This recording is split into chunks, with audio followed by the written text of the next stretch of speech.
Here to replace the panel. The only way it'll power up is via the batteries, not via the 110. So just to show you that.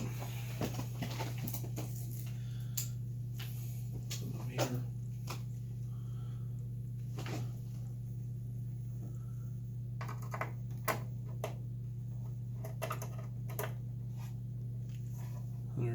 Volts. As you can see, no LED on. So this is why you label on the inside the circuit number. So if you ever have to do what I'm fixing to do, you can cut it off.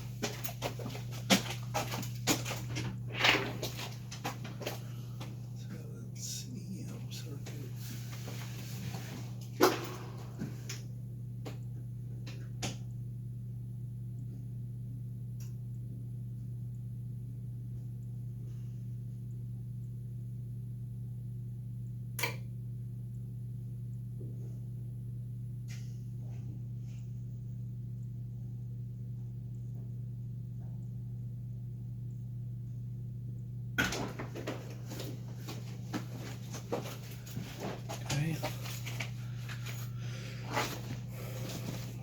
Check the breaker.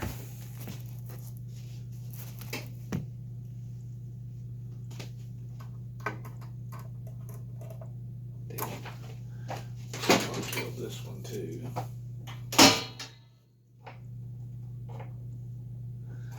This one's dead as well.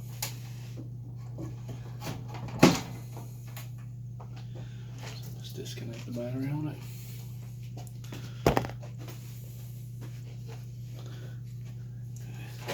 See, these already been marked where somebody's done it before, so I don't have to worry about marking these. But even though I'm doing a video, kind of showing you what I would do if I wasn't doing the video. Always take a picture of everything.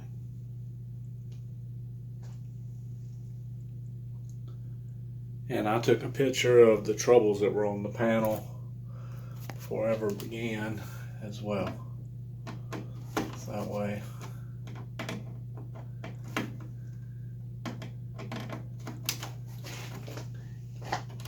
they can't say that panel, that trouble was on there before you began, you know. Only troubles that are on there are the ones that were.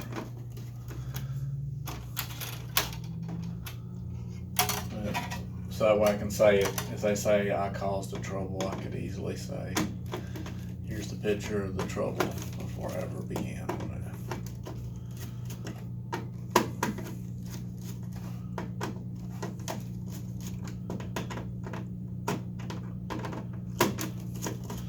So I'm going to do a video of me actually repairing this power supply after it's all said and done. So I'm going to do that in my spare time. So we'll do an actual investigation and see what's wrong with the panel. So we'll do a little deeper level of troubleshooting.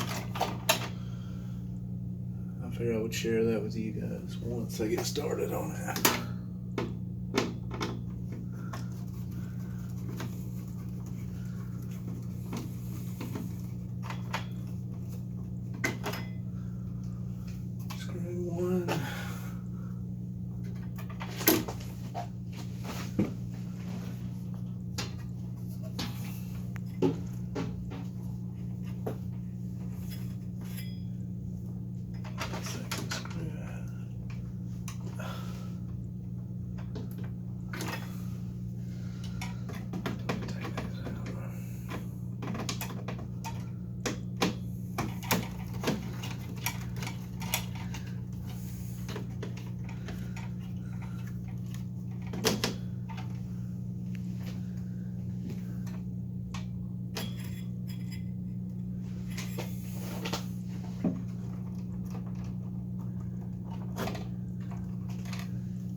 me taking it out. I'm gonna spare you the details of me putting in the other one and wiring it up. But this is what I'll be troubleshooting later on. And we'll see if maybe we can get that posted soon. I gotta be very careful. These capacitors are 250 volts, so you touch the back of that and you'll know it. Alright guys, just wanted to show you that. Anyway, I'm fixing to put this other one back in there. I got a brand new one in the box. Alright, please like and subscribe.